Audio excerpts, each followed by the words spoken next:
Hello প্রিয় HSC শিক্ষার্থী বন্ধুরা, রেসবি আইসিটি কেয়ার পক্ষ থেকে সবাইকে আসসালামু আলাইকুম। আজকে আমি তোমাদের মাঝে উপস্থিত হয়েছি যশোর বোর্ড 2024 সালের তৃতীয় অধ্যায়ের সংখ্যা পদ্ধতির একটি ব্যতিক্রমধর্মী একটি প্রশ্ন নিয়ে। তো তোমরা প্রশ্নটি দেখে বুঝতে পারতেছো যে প্রশ্নটি কেমন ছিল। এখানে একটি ধারা দেওয়া আছে যে 5d এবং 15। এখানে প্রশ্ন হচ্ছে, দেখো যে 5d এর মাঝে ব্যবধানটি কত। ডি মানে কত আমরা জানি যে ডি মানে হচ্ছে 13, আর 5 এবং ডি এর মাঝে ব্যবধান হচ্ছে 8। তাহলে 5 এবং 13 মাঝে ব্যবধান যদি 8 হয়, তাহলে এর পরবর্তী কোন সংখ্যাটি হওয়ার কথা ছিল যে 13 সাথে 8 যোগ। তাহলে 13 সাথে 8 যোগ করলে যোগফলটি কত হবে? 21, কিন্তু সেখানে দেওয়া আছে 15। তো এখানে তোমাদের সর্বপ্রথম যে বিষয়টিকে ভালোভাবে বুঝতে হবে যে এইটি একটি হেক্সাডেসিমাল সিরিজ। এটা কেন হেক্সাডেসিমাল সিরিজ? যেখানে ডি আছে, এই ডি সংখ্যাটি একমাত্রই হেক্সাডেসিমাল সংখ্যা পদ্ধতিতে ব্যবহার করা হয়ে থাকে।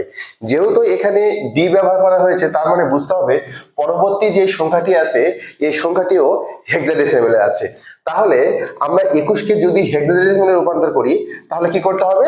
16 দ্বারা ভাগ করতে হবে। তাহলে 16 থেকে যদি 21কে ভাগ করি, তাহলে 16কে 16, অবশিষ্ট কত থাকে? 5। আবার 16 দিয়ে ভাগ করি, 0 1, তাহলে এটা দাঁড়াবে 15।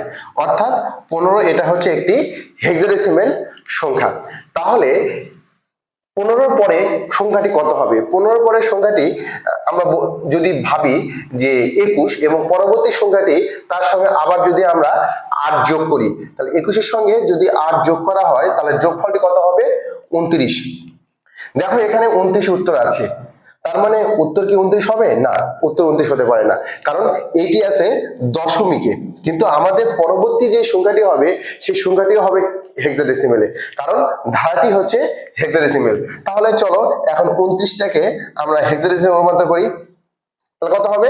29কে যদি আমরা 16 দ্বারা ভাগ করি, তাহলে 16কে 16, অবশ্যই থাকবে 13।